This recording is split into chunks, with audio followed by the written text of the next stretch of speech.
Olá, meus amigos, tudo bem com vocês? Hoje nós vamos falar sobre Pitágoras. Pitágoras de Samos. Ele nasce por volta do ano de 571 ou 570 a.C. e vem a falecer por volta do ano 500, 490 a.C. Estamos ali dentro do 6º século a.C. Ele é conhecido por Pitágoras de Samos por ter nascido na ilha de Samos, que era próxima da região jônica, da cidade de Mileto. Inclusive, há quem defenda que ele teve contato com os filósofos de Mileto, com o Tales, o Anaximandro e o Anaxímenes, tendo estudado com eles. O que ocorre é que pouco ou quase nada sabemos ao certo sobre Pitágoras. O seu nome é praticamente lendário. Já na época dele, uns 200 anos depois, quando chegamos a Aristóteles, não há certeza alguma sobre a vida do Pitágoras, que fica envolta em mistérios e em lendas. O que nós sabemos ao certo é que há, sim, uma escola pitagórica. O que ocorre é que nesta escola havia o silêncio, a lei do silêncio. Não se podia falar de coisa alguma que ocorria ali. E também não se podia escrever. Então os ensinamentos de Pitágoras e seus alunos ficavam restritos a esta escola, a escola pitagórica, ou escola da Itálica, devido a ficar na região que hoje nós entendemos por sul da Itália. Então isso acabou resultando que as informações fossem só por meio oral, e mesmo assim, quem não estava dentro da escola não tinha uma informação exata sobre o que ali ocorria. A primeira informação escrita feita sobre essa escola foi de Filoral de Crotona, cerca de 200 anos depois de Pitágoras. Inclusive, iremos fazer também um vídeo sobre Filoral. Que, aliás, a separação do que é de Filoral ou do que é de Pitágoras é difícil, pois tudo ali está mesclado nesta escola. Havia o costume dos discípulos passarem as suas descobertas para o mestre. Então, provavelmente, descobertas dos discípulos acabaram sendo descobertas do próprio mestre, o Pitágoras. Mas retornemos aqui. Já dito que não há certeza e que está tudo envolto em lendas, vamos prosseguir. A escola itálica, ou pitagórica, ela se desenvolve na Magna Grécia, o que seria hoje o sul da Itália, mais especificamente na cidade de Crotona. E ela defende várias teses que a aproximam do orfismo. O orfismo era um culto religioso muito comum à época, especialmente na Grécia. Foi um culto a Orfeu. E por que eu digo isso? Porque dentro da escola pitagórica se defendia que a alma era imortal. Você, nós teríamos uma alma, uma psique, e essa psique ela seria imortal. Se defendia também que haveria a reencarnação, a transmigração das almas, é a mentempsicose. O que é isso? Significa que não só a minha alma é imortal, mas após o meu falecimento, ela há de ocupar outros corpos. E podendo não só ocupar corpos de seres humanos, mas até mesmo de outros animais, como cães, gatos e até mesmo peixe. Tá? Então, aí seria a mentempsicose. A alma poder ocupar corpos não necessariamente humanos, dentro de um processo de evolução. E esta evolução, pela escola pitagórica, ela se daria pelo aprendizado, pelo estudo. Você deveria se dedicar ao estudo para evoluir a sua alma. Então há ali presente um culto religioso. Claro, é uma escola filosófica, isso é inegável. É a segunda escola filosófica que nós temos notícia. A primeira é a de Mileto, que nós já falamos aqui, do Tales, do Anaximandro e do Anaxímenes. A escola jônica de Mileto. Já a segunda seria a escola itálica de Crotona. Então é uma escola filosófica, mas é também mesclada com um culto religioso. E esse culto é iniciático, você passa por rituais, por provas para ingressar nesta escola. Então trata-se de um culto iniciático. O segredo, não se pode falar coisa alguma do que ocorre ali para quem não pertence àquilo. Inclusive, quando o discípulo ingressava na escola, ele fazia um voto de silêncio por 5 anos. Nesses 5 anos, ele ficaria numa categoria abaixo, tá? Ele é iniciado, ele não pode sequer se dirigir aos professores, fazer qualquer tipo de pergunta. Os bens são comuns. Há um total comunismo em relação aos bens. E a escola também defende práticas ascéticas e purificadoras, como por exemplo, não comer carne, não matar animais. Daí até tem uma história que corre pela internet, que os alunos da escola teriam mandado matar 100 bois, tá, em homenagem a uma descoberta que eles fizeram. Ora, se eles entendem que é errado matar, eles não mandaram matar 100 bois. Nem mandaram matar um sequer. Eles acreditavam que num boi, por exemplo, poderia estar a alma de um amigo, já que haveria a metempsicose. A reencarnação poderia se dar também em outros animais. Então eles não iriam comer a carne de um animal, porque poderiam estar comendo a carne de alguém conhecido. Então eles não mandariam matar 100 bois, porque dentre os 100 bois poderiam ter almas de pessoas até que eles conheciam. O Pitágoras, ele viajou muito. Isso é uma concordância entre os vários comentadores. Parece que ele esteve na Babilônia, no Egito. Da mesma forma que o Tales, antes dele, tá? Ele também viajou e em cada uma dessas viagens ele estudava, ele aprendia coisas novas. E segundo os comentadores, os professores viam nele um grande potencial, ficavam surpresos com o conhecimento que ele demonstrava. Para os adeptos dessa escola, a escola pitagórica, havia um símbolo, que seria um pentagrama estrelado, muito semelhante à estrela de Davi. E a escolha do pentagrama se dá porque se você segue com linhas cada uma das sequências, das pontas desse pentagrama, você acaba formando no meio uma nova figura, dentro dela um outro pentagrama. Então há características matemáticas que fizeram com que houvesse a escolha pelo pentagrama como símbolo da escola. Um pentagrama no formato de uma estrela, a semelhança, como disse ainda há pouco, da estrela de Davi dos judeus. Eu falei que nessa escola haviam iniciados e que eles ficavam durante 5 anos em silêncio. Ora, quando eles ingressavam, nesse período inicial, eles eram chamados de acusmáticos. Isso porque eles assistiam às aulas por trás de uma cortina. Eles não podiam ver o mestre que estava lecionando, nem sequer ver o mestre, quanto mais lhe dirigir a palavra ou fazer qualquer tipo de pergunta. Então seriam os acusmáticos. Depois, quando dentro dessa hierarquia eles evoluíam, eles passavam a ser os matemáticos.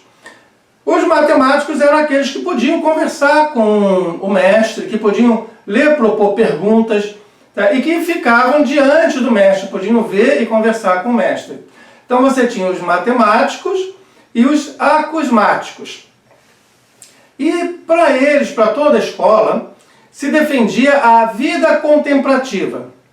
Mas também, não é só se dedicar aos estudos. Contemplativa, para o Pitágoras e seus discípulos, era se dedicar à matemática, se dedicar aos estudos. Mas não só isso, eles defendiam também que você deveria levantar cedo e dar logo uma caminhada, praticar exercícios físicos, cuidar do corpo. O corpo é a morada da alma, que é imortal. Você tem de cuidar desse corpo.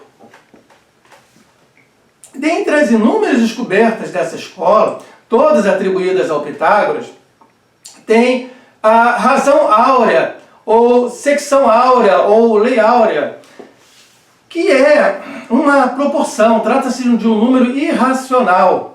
1,6,180 e por aí vai.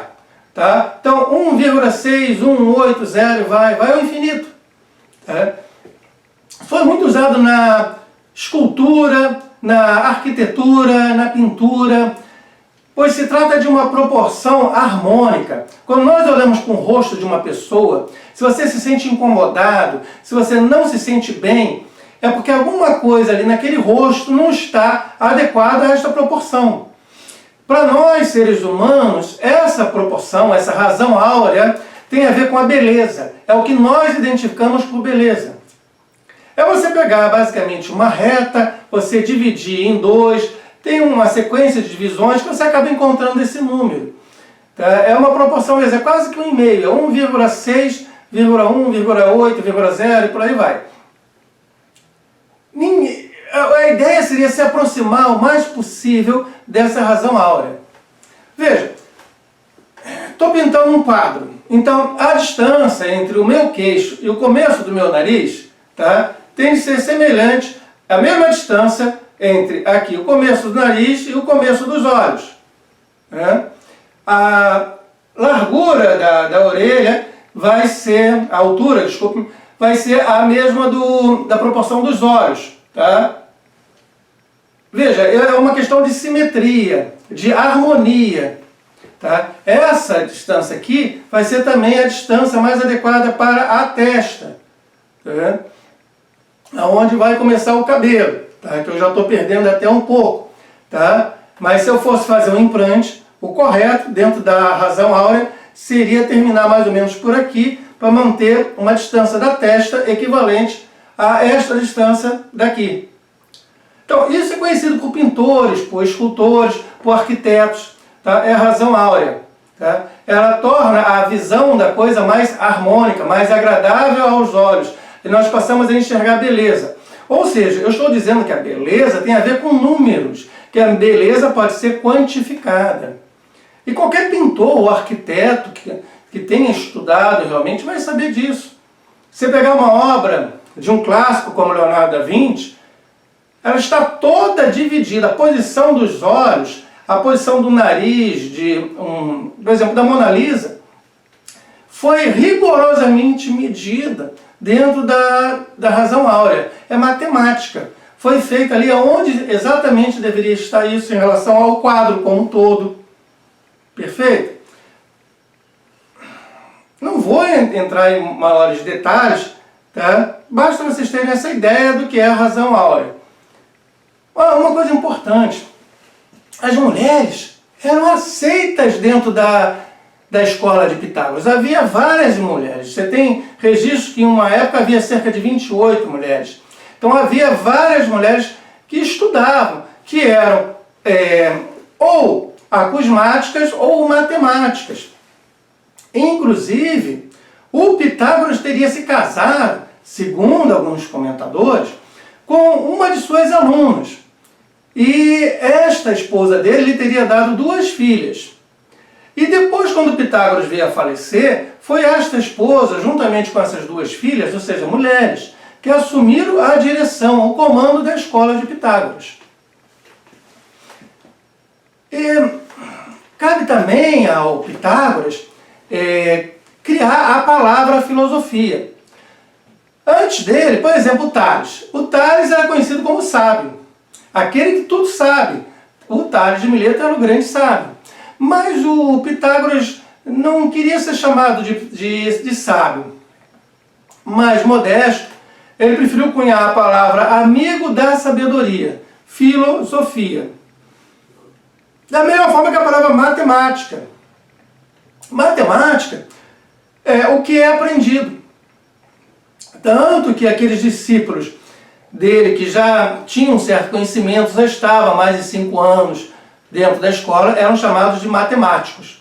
Então, é o que é aprendido, aquele que detém o conhecimento. Há diversas, inumeráveis descobertas dentro da matemática que foram obtidas ali dentro dessa escola. Nós temos, inclusive, um texto nos nossos blogs, Ser Escritor e Comportamento Crítico, onde eu listo várias dessas descobertas. Depois você dá uma olhada lá no blog, tá? As diversas descobertas matemáticas que são atribuídas à escola de Pitágoras. O Pitágoras foi filósofo, matemático, astrônomo, teve trabalhos na música, a questão da escala. Ele descobriu a oitava. Veja bem, você tem as 7 notas musicais. Depois o que seria a oitava, você volta para a primeira. Por exemplo, se eu começo com um dó, tá? Eu vou ter um dó lá na oitava, só que ele vai ser mais agudo que esse primeiro.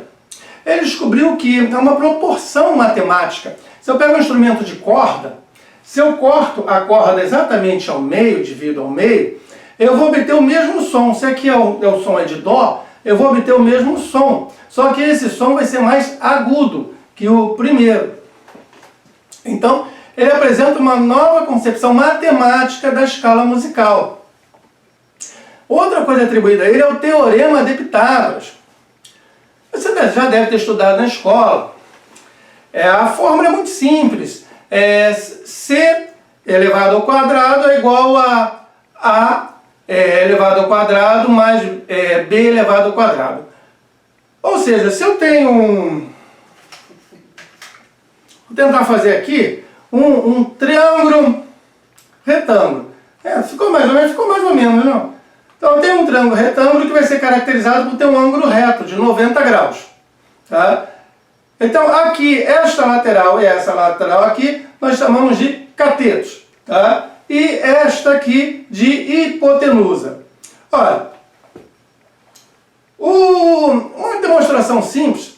Se você pegar esse lado aqui de um dos catetos e fizer um quadrado, tá? Pegar este outro lado aqui do cateto e fizer outro quadrado, acompanhando aqui, essa distância, igual um quadrado. A soma da área desse quadrado com a soma da área deste quadrado é exatamente igual à soma da área que você terá se você fizer um quadrado aqui com a hipotenusa. Agora, isso é interessantíssimo. Provavelmente, o assim chamado Teorema de Pitágoras era aplicado por outras civilizações antes dos gregos. A aplicação não deve ser uma coisa original do Pitágoras, mas a demonstração, sim, a demonstração é original da escola do Pitágoras. E a organização dentro de uma estrutura matemática. Não basta você meramente aplicar, você vai construir um monumento, você aplica. Mas você não tem bem noção do porquê que aquilo funciona. Não é assim. Coube ao Pitágoras a demonstração e a organização desse conhecimento matemático. Então veja, nós temos o Teorema de Pitágoras e aí cabe também lembrar uma coisa. A geometria e a aritmética, hoje nós separamos, não? Vou estudar geometria, vou estudar aritmética. Mas na época do Pitágoras, em sua escola, era tudo uma coisa só. Como se fosse uma... Vou inventar um nome aí. Aritogeometria. Tá? Uma mistura de aritmética com geometria. Eles não viam distinção. Para eles era uma coisa só. Os números, inclusive, representavam a realidade. Aliás, vamos entender uma coisa. Hoje, o número é simbólico, as grandezas são simbólicas. Para o Pitágoras, não. A coisa era real, representava aquilo mesmo. Tá? Era aquilo, tá? Factualmente. Não é meramente simbólico. Então, cabe também a Pitágoras e a sua escola a descoberta dos números irracionais. Voltemos aqui a nossa fórmula, lembra do Teorema de Pitágoras? Ocorre o seguinte, eu posso calcular a partir de dados os catetos, calcular a hipotenusa. Beleza, tá? Só que se eu der valor 1 para este cateto e valor 1 para esse outro cateto, então cada um dos lados recebe valor 1. Quando eu fizer a conta, eu não vou obter um número exato. Não, eu vou obter um número irracional. Aquele número que ele tem uma divisão ao infinito, que não mais acaba. Então é 1, alguma coisa, alguma coisa, alguma coisa, alguma coisa. Não tem fim. Isso foi um escândalo. Você saber que se eu der o valor 1 aos catetos, 1 e 1, tá? Dentro da fórmula de Pitágoras, eu não teria mais um número exato, que para eles toda a natureza era composta por números exatos, definidos, números perfeitos. E de repente eu encontro um número irracional, que a divisão não acaba mais. Parece até que as lendas dizem que todos foram proibidos de contar essa descoberta. Ninguém deveria saber, porque isso maculava a própria ideia do que a escola defendia. E um dos seus discípulos, no entanto, ele se atreveu a contar, revelar a descoberta dos números irracionais para outras pessoas.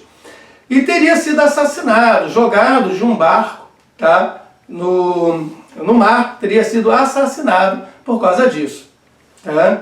Por ter falado sobre a descoberta dos números irracionais. Mas isso tudo são lendas. Como os pitagóricos entendiam que tudo era baseado em números, e eles viam a harmonia em tudo quanto era lugar, a harmonia numérica, eles entenderam que o cosmos, tá, seria a ordem, a perfeição, a beleza, que esse universo todo aqui, ele é ordenado por números. Então eu vejo o quê? Eu vejo ordem, eu vejo beleza, eu vejo harmonia. O que qualquer físico ou matemático há de concordar. E mais uma coisa, na música, lembra que a gente estava falando de música ainda há pouco? Eles viam a música como uma arte, tudo bem, mas eles também viam como uma terapia para a alma. Tá? Então é coisa bem moderna. Hoje se fala em musicoterapia, não?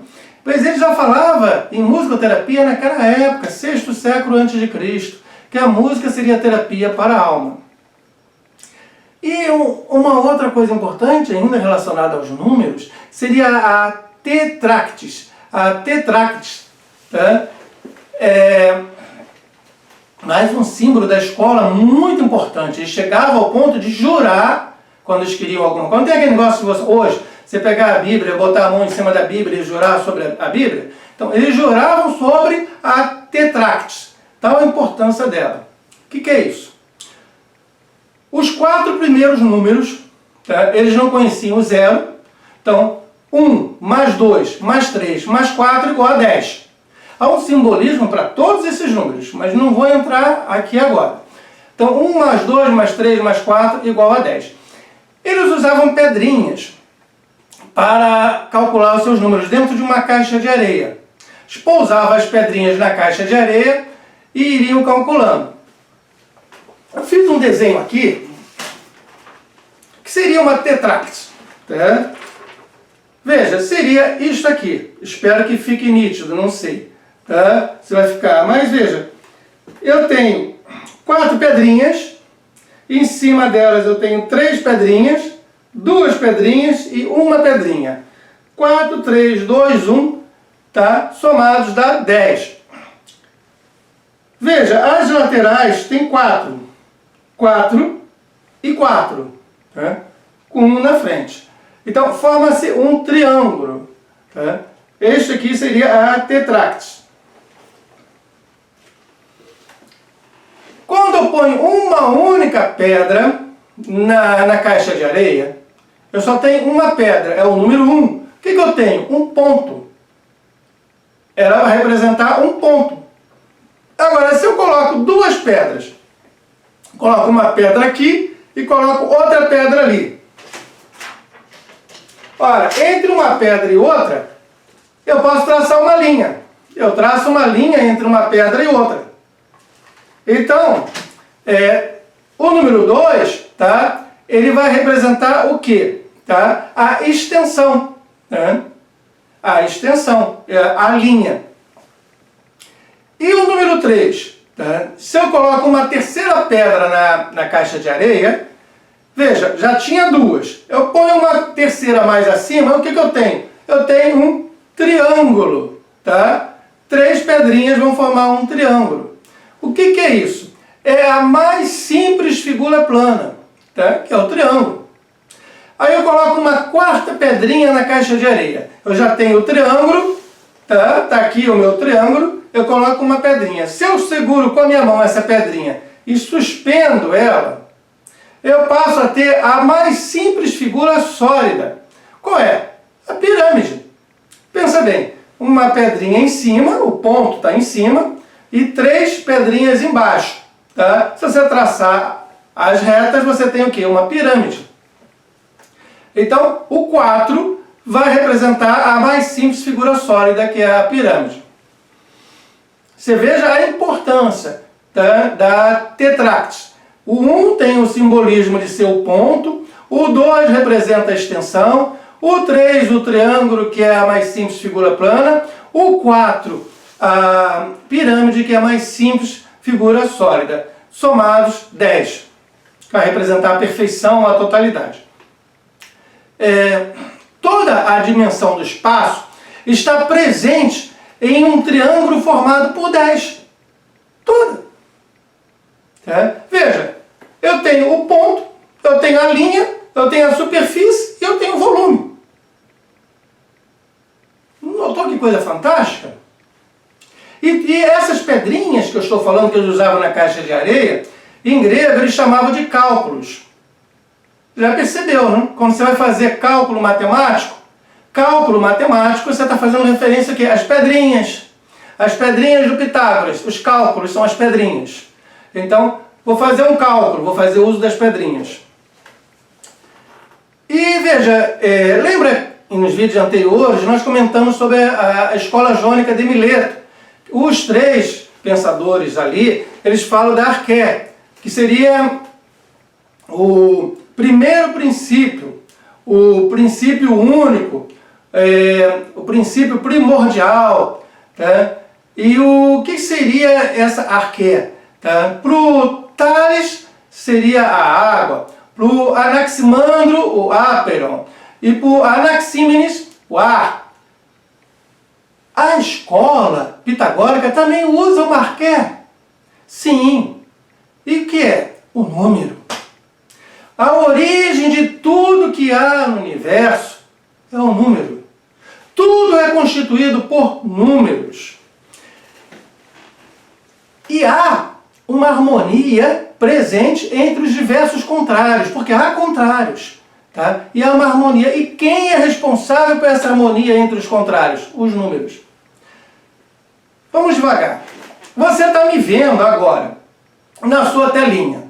Veja, a sua imagem é composta por números. Para que essa imagem chegasse até você, foi usado um código binário, 0, 1. Então, cada cor, seja a cor dessa gravata, desse alfinete, tá? Do meu terno, meus óculos, são números. O que você está vendo são números na sua frente.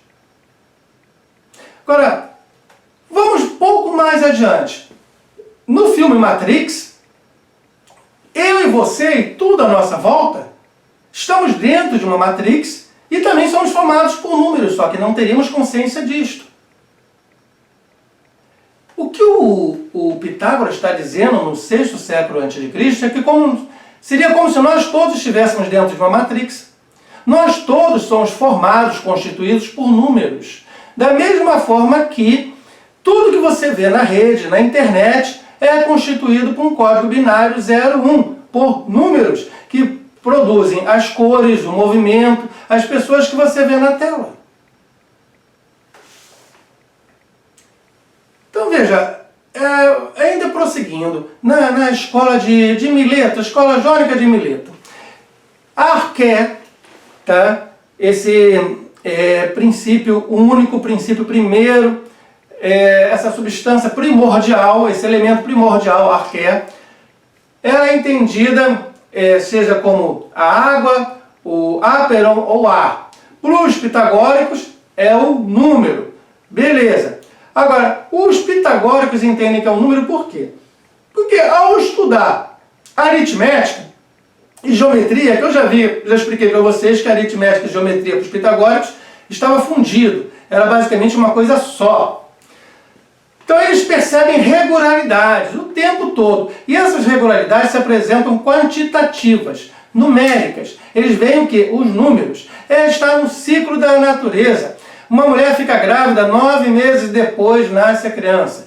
Você tem um inverno, daqui a mais algumas estações você tem um inverno de novo. São 4 estações. Cada estação tem um tempo fixo que você pode demarcar em números. Você tem o dia, que hoje nós damos 24 horas para o dia. Então você tem o dia inteiro, você tem uma parte que é o dia, uma parte que é a noite. Você tem a presença do Sol, depois a presença da Lua. Tudo são regularidades que você pode quantificar. Você pode colocar em números. Então, eles reparam que os números estão em tudo, desde a agricultura, as plantas que você vem a produzir por meio da agricultura, o cuidado com os animais, tudo você tem como quantificar, colocar em números. Então eles veem que a arqué seria quem? Seria um número, que o número está presente em tudo. Então, nos ciclos da natureza e no ritmo, tudo tem ordem, tudo tem proporção e tudo tem harmonia. E aí uma coisa interessantíssima. Se a gente pensar no Aperon, do Anaximandro, lembra do Aperon? Aperon, ou seja, sem limite. Tá? Seria o quê? Seria o ilimitado, o indefinido, o indeterminado. Essa é a tese que o Anaximandro de Mileto apresenta. Tá? Tudo é formado por arqué, esta arqué é o Aperon. O Aperon é sem limite, é ilimitado, indefinido, indeterminado. Beleza? Se eu tenho isto como tese, pensando agora um pouco em Hegel, então quem vai ser a antítese? Vai ser o Pitágoras. Porque, veja, a arqué, proposta por Pitágoras e seu grupo, é um número. Mas este número, veja, ele não é sem limites ou ilimitado. Não, o número é limitado. Ele não é indefinido como o Aperon. Não, ele é definido. E ele não é indeterminado como o Aperon. Ele é determinado. É exatamente o oposto, ele é o reverso do Aperon, do Anaximandro. Então, este número, essa arqué, proposta por Pitágoras, é limitada, definida e determinada.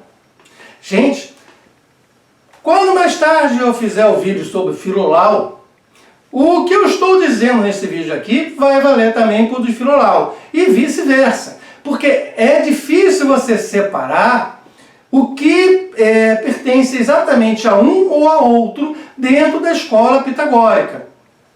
Como eu falei, o Filolau foi o primeiro a escrever a respeito e 200 anos depois do Pitágoras. Então é uma escola muito fechada, predominava o segredo, a tradição era oral, não se podia escrever. Então há características ali de mistério, tá? Características ritualísticas que fazem com que seja difícil a gente conseguir atribuir especificamente a um determinado autor dentro dessa escola o que ele produziu e não os seus discípulos e não outras pessoas dentro da mesma escola. Eu procurei em linhas gerais apresentar o que é o pitagorismo a partir do seu criador, seu representante maior, que é Pitágoras de Samos, que nasce na cidade de Samos e monta sua escola na cidade de Crotona. Se você está gostando, deixe o seu comentário, que é muito importante para a gente saber se está ou não no caminho certo. Gente, olha, muito obrigado pela presença até aqui e até mais!